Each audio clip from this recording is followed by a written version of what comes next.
Isang bagong karakter ang aabangan sa Lolong, Pangil ng Maynila.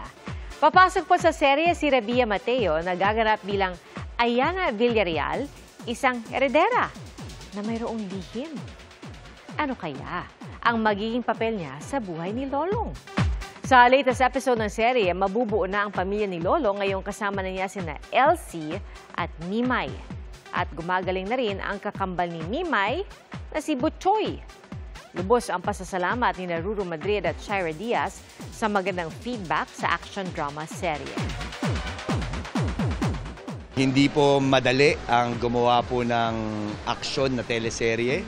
At bukod po dyan, nakita naman po natin itong mga huling mga episodes.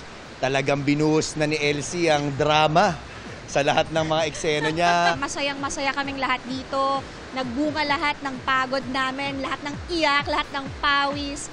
Lahat na-motivate kami. Mga kapuso, maging una sa saksi. Mag-subscribe sa GMA Integrated News sa YouTube para sa iba't ibang balita.